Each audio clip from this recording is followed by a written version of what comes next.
और आप देख रहे हैं मेरा गांव मेरा देश। बुलेटिन की शुरुआत करेंगे खास खबरों के साथ। गुरुग्राम के सेक्टर 109 में ट्विंटल पैराडीसो में हुए हादसे का मामला अब तूल पकड़ता हुआ नजर आ रहा है। ट्विंटल पैराडीसो के डी टावर की 6ठी मंजिल की छत गिर गई, जिसकी वजह से आपको बता दें कि ये भीषण हादसा हुआ है। 6ठी से पहली तक की छतें एक एक करके टूटती चली गई। हादसे में 2 लोगों की मौत हो गई है, जबकि 10 लोग गंभीर रूप से घायल बताए जा रहे हैं।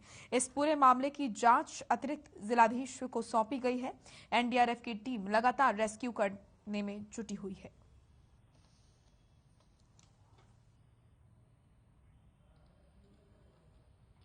सबका कि मैं अब जा रहा हूँ, ठीक है, 2 घंटे बाद वापस आएंगे वो यहाँ पर, ठीक है, लेकिन उनके आने से या कुछ भी पूरी कोशिश कर रहे हैं। हमें कोई परमानेंट सोल्यूशन नहीं मिल रहा है, ठीक है, हमें सोल्यूशन चाहिए। हम लोग मौत नहीं होती है। 2017 से इस बात को रो रहे हैं। पुलिस बोलती है कि कोई मरा थोड़ी है, मार दिया लोगों को, मार दिया।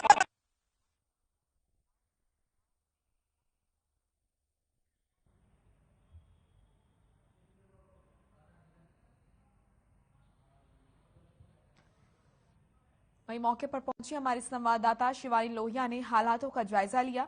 आपको दिखाते हैं। इस वक्त गुरुग्राम में हम वहीं पर मौजूद है जहां पर बीती शाम जो है चिंतल पैराडाइसो में एक बड़ा हादसा हो गया। सेक्टर 9 में ये जो सोसाइटी थी वहां पर ये हादसा हो गया है। दरअसल आप देख सकते हैं कि जिस बिल्डिंग के बाहर हम खड़े हैं वहां पर जो छठा माला है वहां पर जो ग्रीन शेड वो बनाई गई है, वहीं से जो भरभरा कर ये सभी लैंटर जो है वो टूटते हुए जो है फर्स्ट फ्लोर तक आते हैं और फिर ग्राउंड फ्लोर तक आते हैं। और इसी में जो है एक बड़ा हादसा जो है वो हो गया है। फिलहाल जो है कल रात को ही एक जो शव की पुष्टि जो है वो रेस्क्यू टीम के द्वारा जो है वो कर दी गई थी और साथ ही सुबह 16 से 17 घंटे की मशक्कत के बाद रेस्क्यू टीम ने जो है अरुण श्रीवास्तव जो कि आईएएस हैं उनको भी जो है बाहर निकाल लिया गया है और उनको जो है हॉस्पिटल भेज दिया है और तमाम लोगों की जो है रेस्क्यू करने की कोशिश की जा रही है। फिलहाल जो है एक शव की जो है पुष्टि हो गई है, उसको भी बाहर निकालने की जो जद्दोजहद है वो जारी है और तमाम लोग जो है वो यहाँ पर मौजूद, तमाम आला अधिकारी यहाँ पर मौजूद हैं। तकरीबन 16 से 17 घंटे जो है वो हो गए हैं और कोशिश की जा रही है कि लोगों को जो है यहाँ से जो है बाहर निकाला जा सके। सबसे बड़ी बात यह है कि इतनी मशक्कत के बाद जो है लोग जो हैं वो यहाँ पर आए हैं और यहाँ पर जो है तमाम यहाँ पर जो रेस्क्यू टीम के जो लीडर हैं वो भी यहाँ पर मौजूद है। पीके तिवारी जी, इनसे बात करते हैं। सर, आप यहाँ पर शाम को पहुंचे, उस टाइम की तस्वीर जानना चाहेंगे, कैसा माहौल था उस समय? निश्चित रूप से जब भी डिजास्टर में हम जाते हैं उस समय माहौल बहुत ही एक निराशा और परेशानी भरा होता है। लोग फ्रस्ट्रेशन में होते हैं, तो एक अनुकूल माहौल तो होता नहीं है, लेकिन चूंकि हमें बार बार इस परिस्थितियों का सामना करना पड़ता है और इसी के लिए हमारी तैयारी होती है, तो हम इस हालत में अपने लिए चैलेंज मानते हैं और उसको बेहतर तरीके से अपना फर्ज पूरा करके जनता के दिलों में और बेहतर अपनी विश्वास जताने का काम करते हैं। लेकिन यहाँ पर जो है कितने जो है फिलहाल आपने रेस्क्यू कर लिया है और कितने की और जानकारी, कितने लोग हो सकते हैं अंदर? जानकारी के हिसाब से 4 लोगों में हमने 3 लोगों को निकाला जा चुका है। एक तो मेरे आने से पहले ही जिंदा विक्टिम को निकाला गया था बाय स्टैंडर्ड या जो भी यहाँ पे सिविल एडमिनिस्ट्रेशन के द्वारा।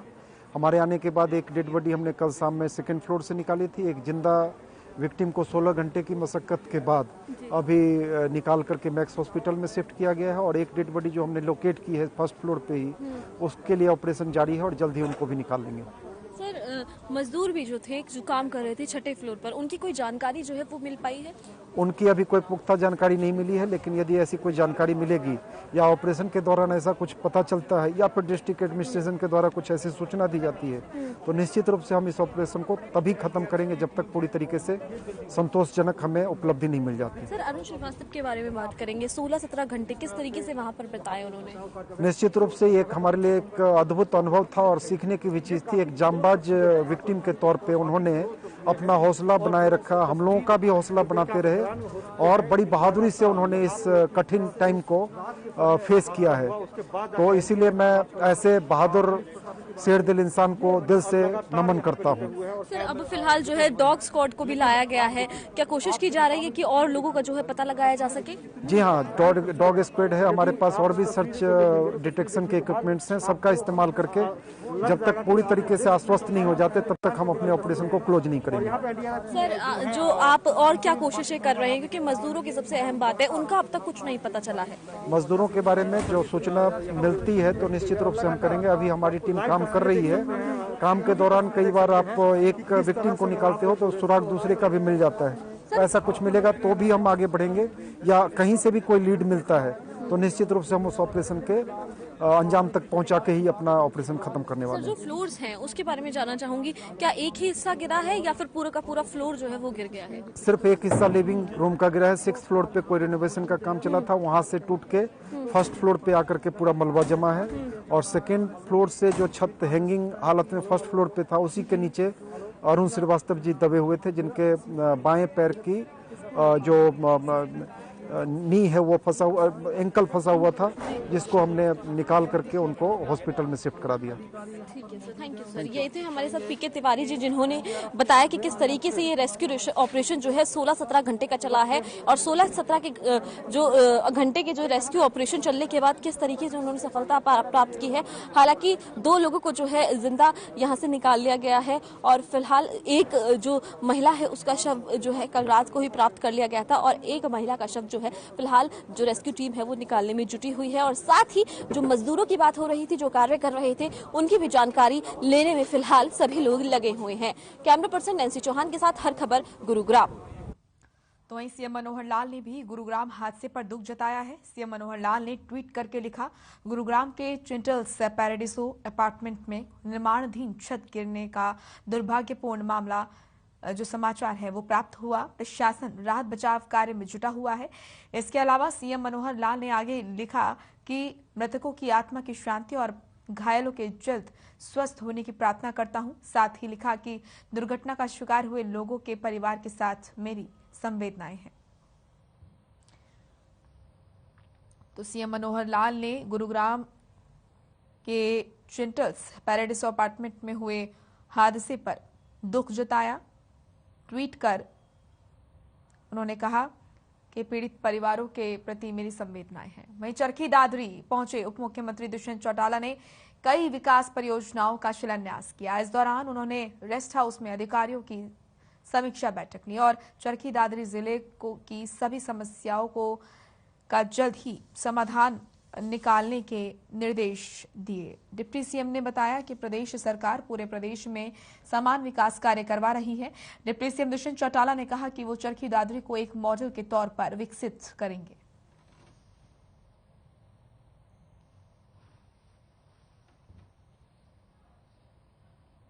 जो आने वाले समय में जिले बनने के बाद दादरी को जरूरत में भी चाहिए, चाहे वो पुलिस विभाग की पुलिस लाइन हो, चाहे ट्रांजिट फ्लैट्स की बात हो, सेक्रेटरीट का और सब डिवीज़न का काम शुरू हो चुका है। उसके साथ साथ जो और वर्क्स है, चाहे वो बिजली विभाग से बारडा को 24 आवर्स इलेक्ट्रिसिटी कनेक्शन की बात है, उस टारगेट को टाइमली अचीव करने की तमाम चीज़ों पे चर्चा हो। मुझे पूरी उम्मीद है कि नए जिले के तौर पर दादरी को एक मॉडल जिले के तौर पर हम मिलकर विकसित करेंगे। वहीं प्रदेश के विकास, पंचायत और पुरातत्व संग्रहालय मंत्री देवेंद्र सिंह बबली ने स्थानीय लोक निर्माण विश्राम गृह में विकास, पंचायत और अन्य विभागों के अधिकारियों की बैठक को संबोधित करते वक्त कहा कि केंद्र और प्रदेश सरकार जीरो टॉलरेंस की नीति पर कार्य कर रही है, इसलिए विकास परियोजनाओं में अनियमितताएं बर्दाश्त नहीं की जाएगी। जल्द ही वो विकास परियोजनाओं का खुद निरीक्षण करेंगे। इस दौरान अगर कोई खामी पाई गई तो उसकी भरपाई संबंधित अधिकारी से करवाने के साथ साथ उनके विरुद्ध विभागीय कार्रवाई भी अमल में लाई जाएगी। इसलिए सभी अधिकारी ये सुनिश्चित कर लें कि विकास परियोजनाओं में उच्च गुणवत्ता की सामग्री का ही प्रयोग किया जाए। आज हमने पूरे जिला प्रशासन की मीटिंग ली है, जो हमारे पंचायत विभाग के काउंसिल हैं उनको रिवाइज करने के लिए। और जो काम पेंडिंग है उनको समयबद्ध तरीके से उनको पूरा किया जाए। और जो मेन एजेंडा था जी हाणे का, एक महासफाई अभियान पूरे हरियाणा प्रदेश के हर गांव में चला जा रहा है, उसकी हमने मीटिंग ली थी कि उसके अंदर आम जन साथ जुड़े। 13 फरवरी से हम उसकी शुरुआत कर रहे हैं। संत रविदास, श्रोमणी संत रविदास जी की जयंती है 16 तारीख को, उसके उपलक्ष्य में। तो उसमें प्रशासन भी अपना काम करे और आम जन जो हमारे हरियाणा प्रदेश में है, एक अच्छे नागरिक के नाते, एक अच्छे ग्रामवासी के नाते सरकार का इसमें सहयोग दे, जितने भी जनप्रतिनिधि हैं। वहीं बीजेपी हरियाणा किसान मोर्चा के प्रदेश अध्यक्ष और पूर्व विधायक सुखविंदर शोराण ने आज तोशाम में बीजेपी किसान मोर्चा के कार्यकर्ताओं से मुलाकात कर उन्हें पत्रकारों से बातचीत की। और इस दौरान सुखविंदर शोराण ने कहा कि 5 राज्यों में चुनाव के पश्चात न्यूनतम समर्थन मूल्य को लेकर केंद्र सरकार जो है वो कार्य कर रही है और इसको लेकर 5 राज्यों में चुनाव के पश्चात न्यूनतम समर्थन मूल्य को लेकर केंद्र सरकार कमेटी का गठन करेगी और देश के किसानों की समस्याओं का हल किया जाएगा। साथ ही उन्होंने कहा कि सरकार खेती से जुड़ी कई प्रकार की योजनाएं लागू कर रही है। इसी उद्देश्य से सरकार द्वारा कृषि और पशुओं के मेले उस समस्या के बारे में भी इन सब साथियों ने अवगत करवाया है। तो कैसे उसका निदान हो सकता है, कैसे हम खेती के हमारे प्रारूप को बदलते हुए ये जो पानी की समस्या है, इस कम पानी के अंदर हम कैसे अपनी उपज को ज़्यादा बढ़ा सकते हैं, इन सब विषयों के ऊपर गहनता से चर्चा करते हुए और कोई भी बात साथियों की तरफ से, किसान भाइयों की तरफ से, यहाँ के क्षेत्र के लोगों की तरफ से निकल के आएगी, उसको प्रदेश सरकार तक और केंद्र की सरकार तक पहुंचाने का हम काम करते रहे हैं और आगे भी करते रहेंगे। हिमाचल प्रदेश के मुख्यमंत्री जयराम ठाकुर ने हर खबर के साथ बातचीत के दौरान बताया कि आज अरुणाचल प्रदेश में 7 जवान शहीद हुए, जिनमें से 2 जवान हिमाचल प्रदेश बिलासपुर और कांगड़ा से थे। मुख्यमंत्री ने कहा हिमाचल सरकार इन जवानों के परिवारों के साथ हरदम खड़ी है और क्या कुछ कहा वो आपको सुनाते हैं। लगातार विधानसभा चुनाव 2022 पंजाब में सरगर्मी बढ़ती चली जा रही है। दिल्ली से नेताओं का आना भी जारी है। भारतीय जनता पार्टी के स्टार प्रचारक भी लगातार अपने प्रत्याशियों की एक तरह से मैं कहूं तो दम भरने के लिए, उनका साथ देने के लिए उनके विधानसभा क्षेत्र में पहुंच रहे हैं। और आज हमारे बीच एक ऐसे शख्स हैं जो हिमाचल प्रदेश में साथ जयराम ठाकुर जी हैं। बहुत बहुत स्वागत। धन्यवाद, थैंक यू। ठाकुर साहब, सबसे पहला सवाल, आज 7 जवान शहीद हुए अरुणाचल प्रदेश में, जिनमें से 2 जवान हिमाचल के थे और आपका उसी कुछ ही समय के बाद आपका ट्वीट आता है, एक बिलासपुर से है, एक कांगड़ा से है, तो हिमाचल प्रदेश की तरफ से क्या कहना चाहिए? देखिए, हिमाचल प्रदेश भले ही छोटा प्रदेश है, लेकिन उसके बावजूद भी इस बात को अगर आप देखें, देश के लिए शहादत देने में अगर संख्या के हिसाब से उसमें देखा जाता है तो हिमाचल का बहुत बड़ा उसमें कंट्रीब्यूशन है, बहुत बड़ा योगदान है।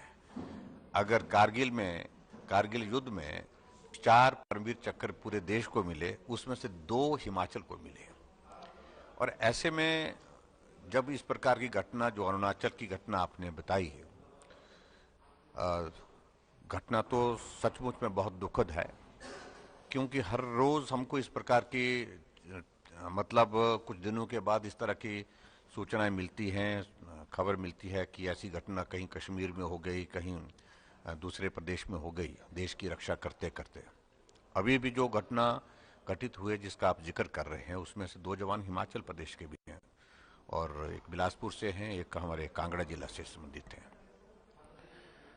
मैं दोनों जो शहीद हुए हैं उनके प्रति जो है संवेदना व्यक्त करता हूं, उनको श्रद्धांजलि देता हूं, उनके परिवार को ईश्वर शक्ति दे इस दुख को सहन करने की, ऐसी प्रार्थना करता हूं। जहां तक सरकार की ओर से हर संभव प्रयत्न किया जाएगा, उनके परिवारों को जिस प्रकार के सहयोग और संबल की इस वक्त आवश्यकता है वो निश्चित रूप से करेंगे।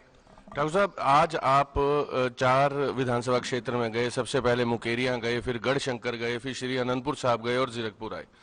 आपने सबसे मेजर फर्क क्या देखा कि मतलब, क्योंकि जीरकपुर एक हिंदुस्तान, मिनी हिंदुस्तान कहा जाता है क्योंकि यहाँ हर राज्य के लोग रहते हैं, तो क्या उत्साह लगा मतदाताओं में, क्या डिफरेंस? मैं एक चीज को देख रहा हूं कि पंजाब में इस बार का चुनाव जो है वो अलग परिस्थितियों का ये चुनाव है। आमतौर पर लंबे अरसे से हमारा गठबंधन अकाली दल के साथ रहता था, इस बार गठबंधन उनके साथ नहीं है और अमरिंदर सिंह जी और उनके साथ साथ में ढींढसा जी, उनके साथ हमारा गठबंधन, यहाँ नया गठबंधन ये बनी, नई परिस्थिति बनी है और उसके कारण जो है वो नई एक जोश की भी एक लगती है, एक इस तरह की भावना सब जगह हमने देखी। लेकिन सबसे बड़ी महत्वपूर्ण जो बात मुझे देखने को जो मिली आज के चुनाव के इस अभियान में, कि जोश हर जगह देखने को मिला है और बड़ी संख्या में लोग पंजाब में, जहां पहले सोचा जा रहा था, कहा जा रहा था कि बहुत मुश्किल है, कठिन है, लेकिन इन सारी बातों को दरकिनार करते हुए पंजाब अब उस दिशा में चल पड़ा है कि हमको मुख्य धारा के साथ चलना है। मुख्य धारा का मतलब कि डबल इंजन की सरकार के रूप में हमको चलना है। केंद्र में मोदी जी के नेतृत्व में सरकार और पंजाब में भारतीय जनता पार्टी गठबंधन की सरकार बने, इस दिशा में एक माहौल बहुत तेजी से बनता जा रहा है और मैं इस बात को कह सकता हूं कि निश्चित रूप से पंजाब में अच्छे परिणाम आएंगे और वो गठबंधन की दिशा में जाते दिख रहे हैं। बस आखिरी आपका व्यक्तित्व चाहिए कि संजीव खन्ना जो कि प्रत्याशी हैं, आज आपने इनकी जनसभा को संबोधित किया, क्या कहेंगे खास तौर पर डेराबस्सी के मतदाताओं? देखिए, संजीव खन्ना जी के बारे में सब लोग इस तरह से जानते हैं कि अपने कामकाज में व्यस्त होने के बावजूद भी, अपने कामकाज को बेहतर ढंग से करने के बावजूद ये समाज की सेवा के लिए हर वक्त तत्पर रहते हैं। ग्रामीण क्षेत्र है, वहां भी लोगों के बीच में जाकर के काम करते हैं, शहरी क्षेत्र है वहां पर भी, और इस प्रकार से सब लोग इस बात को अनुभव कर रहे हैं कि इतना सेवा के भाव के साथ कोई व्यक्ति अगर वर्षों से यहाँ पर समर्पण के साथ लगा है तो निश्चित रूप से उनको अवसर देना चाहिए, मौका देना चाहिए। और मुझे पूरा भरोसा है कि डेराबस्सी के मतदाता 20 तारीख को जब मतदान केंद्र पर जाएंगे तो संजीव खन्ना जी को अपना समर्थन, अपना आशीर्वाद देंगे और भारतीय जनता पार्टी के कमल के चुनाव चिन्ह के सामने बटन दबा करके उनको अपना आशीर्वाद देंगे। बहुत बहुत शुक्रिया। ये थे हमारे साथ हिमाचल के मुख्यमंत्री जयराम ठाकुर। अब ये देखने वाली बात है कि आने वाले 10 मार्च को आखिरकार जीत का परचम कौन सी पार्टी लहरा पाती है। देखते रहे हर खबर। कैमरा पर्सन हरदीप के साथ मैं स्वर्ण, नमस्कार। वहीं आम आदमी पार्टी राजपुरा के प्रत्याशी नीना मित्तल ने हर खबर से बातचीत की। इस दौरान उन्होंने कहा कि नीना का कहना है कि अगर राजपुरा के लोग उन्हें विधानसभा चुनाव में विजयी बनाते हैं तो वो सबसे पहले जीतकर राजपुरा में आरती माफिया को समाप्त कर निष्पक्षता से चुनाव करवाएंगे। और क्या कुछ कहा उन्होंने, आपको सुनवाते हैं। नमस्कार, हर खबर देख रहे सभी दर्शकों का बहुत बहुत स्वागत है। जिस दिन से आम आदमी पार्टी के संयोजक अरविंद केजरीवाल ने मुख्यमंत्री चेहरा पंजाब में भगवंत मान को घोषित किया, उसी दिन से कहीं ना कहीं पंजाब में लगातार भगवंत मान रोड शो कर रहे हैं और लोगों का रुझान भी कहीं ना कहीं बढ़ता चला जा रहा है। और आज एक ऐसी ही तस्वीर हमें देखने को मिली राजपुरा। हम आज पहुंचे हैं राजपुरा विधानसभा, जहां से नीना मित्तल प्रत्याशी हैं आम आदमी पार्टी से और आम आदमी पार्टी की कोषाध्यक्ष भी हैं पंजाब की। और आज यहां आड़ती एसोसिएशन, जो अनाज मंडी के आड़ती हैं, उनकी एक बैठक हुई है और कहीं ना कहीं आड़तियों का भी भारी समर्थन नीना मित्तल के पक्ष में आया। क्या कारण रहा, किस प्रकार से लगातार नीना मित्तल का एक तरह से वर्चस्व जो है राजपुरा में बढ़ता जा रहा है, आइए जानते हैं। नीना जी, बहुत बहुत स्वागत। बहुत बहुत धन्यवाद जी। तो ये क्या दिखा रहा है कि आड़ती आज इतने काफी संख्या में यहाँ पर मौजूद हैं, तो क्या लगता है कि आने वाली 20 तारीख को क्या होने वाला? देखिए, आज मैंने अपने आड़ती भाइयों से मीटिंग की है, क्योंकि व्यापारी ही है जो सरकारें बनाता है, पर आज सबसे ज्यादा व्यापारी ही परेशान है। तो आम आदमी पार्टी की सरकार आने पे जैसे दिल्ली में व्यापारी पूरे खुश हैं, वो अपना खुशी से बिजनेस कर रहे हैं, तो आज हमने इनसे मीटिंग की है कि इनकी क्या क्या प्रॉब्लम्स है। हमारे राजपुरा की बात की जाए, राजपुरा की मंडी पे सबसे ज्यादा माफिया राज है। मंडी पे कब्जा किया हुआ है हमारे एमएलए साहब ने, और मंडी में इलेक्शन नहीं होने दिए जा रहे, जबकि वो तो इनका राइट है। अपनी मर्जी से अपना लीडर चुने, अपनी मर्जी से जब इलेक्शन है इलेक्शन करवाएं। तो आज हमने इनसे यही वादा किया है कि जैसे ही आम आदमी पार्टी की सरकार आती है, सबसे पहले हम मंडी में इलेक्शन करवाएंगे, ताकि ये अपना लीडर खुद चुन सके, अपनी पॉलिसीज खुद बना सके। अभी हाल ही में अगर हम बात आड़तियों की करें तो कमीशन में भी कहीं ना कहीं फेरबदल किया गया। एक पहले इनकी 2.5% ने कमीशन मिला करती थी, जिसे अब कम करके एक फिक्स अमाउंट कर दिया गया। तो क्या लगता नहीं है कि ये भी कारण है कहीं ना कहीं आम आदमी पार्टी को समर्थन मिलने का? नहीं, आज व्यापारी हर तरफ से परेशान है। अब कमीशन फिक्स कर दिया, महंगाई तो नहीं फिक्स करी ना, महंगाई तो बढ़ती जा रही है, तो व्यापारी कहाँ से अपना घर चलाए, अपने बच्चों को पाले, अपना बिजनेस चलाए, कहाँ से चलाएगा? तो इसलिए इनकी ये भी डिमांड है कि जो कमीशन फिक्स कर दिया गया है उसको भी बढ़ाया जाए। सिर्फ महंगाई को देखें हम, आज कोई भी बिजनेस है, पेट्रोल पंप है वो भी, उसमें भी फिक्स है, आड़ती हैं, आड़ती भाई है हमारे, व्यापारी हैं, इन पे भी कमीशन फिक्स है। तो या तो महंगाई पे भी कंट्रोल किया जाए, महंगाई आती है तो इनके भी ऊपर मार पड़ रही है, बिजनेस के ऊपर भी मार पड़ रही है। तो इनकी ये भी डिमांड है कि जो कमीशन एक फिक्स कर दिया गया है उसको भी बढ़ाया जाए ताकि व्यापारी भाई हमारे आराम से बिजनेस कर सके। आखिरी सवाल है, आप पंजाब आम आदमी पार्टी की कोषाध्यक्ष भी हैं, मैं इसलिए पूछूंगा कि राघव चड्ढा ने बीते कल प्रेस कॉन्फ्रेंस करके विक्रम सिंह मजीठिया वाली बात कही, चन्नी मन्नी और हन्नी, कि हन्नी ने कबूल लिया मन्नी है और मन्नी जो है वो चन्नी से रिलेटेड है।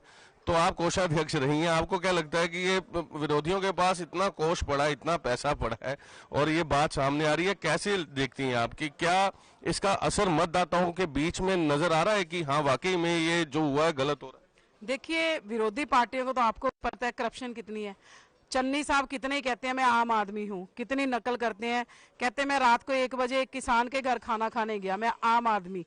केजरीवाल जी की नकल करते हैं, उनसे ये पूछा जाए कि गांव में कौन बंदा है जो रात को 1 बजे रोटी खाता है, 7 बजे रोटी खा के सब सो जाते हैं। तो जैसे हम पैसे की बात करें, इन्होंने तो करप्शन कर कर खजाने भरे हैं। हमारा आम आदमी का खजाना तो बिल्कुल सिंपल खजाना है। हम अपने जो हमारे बंदे हैं, जो एम्प्लॉयज हैं कुछ मीडिया के या कुछ, उनकी सैलरी दे पाते हैं, इससे ज्यादा हमारे पास कुछ नहीं। हमारा तो भगवान चलाता है, जहाँ हमारे साथी चलाते हैं। कितने मतों से जीतने वाली? ये मैं कौन होती हूँ कहने वाली, ये तो जनता ने फैसला करना है, जनता ने फैसला करना है। जो भी जनता इसका रिजल्ट देगी वो मैं खुशी से मानूंगी। अगर जीतते हैं तो खुशी है, अगर कोई नहीं जीत पाते तो ये है कि हमारे में कोई कमी रहेगी। कोई बात नहीं, जनता के लिए स्ट्रगल करते हैं और करेंगे। चलिए, ये थी हमारे साथ नीना मित्तल जो कि प्रत्याशी हैं आम आदमी पार्टी से और बहुत ही आत्मविश्वास से भरी हुई हैं। और देखने वाली बात है कि आने वाले समय में क्या 20 फरवरी को मतदाताओं को, खास तौर पर राजपुरा के मतदाता को रिझाने में कामयाब हो पाएंगी, या यूं कहें कि मतदाताओं का मन बना पाएंगी कि आम आदमी का झाड़ू जो है वो विरोधियों के खेमे में चल पाएगा। ये समय के गर्भ में है। आप देखते रहे हर खबर। कैमरा पर्सन हरदीप के साथ। चलिए फिलहाल इस बुलेटिन में इतना ही है। एक छोटे से ब्रेक के लिए रुक रहे हैं, फौरन लौटेंगे।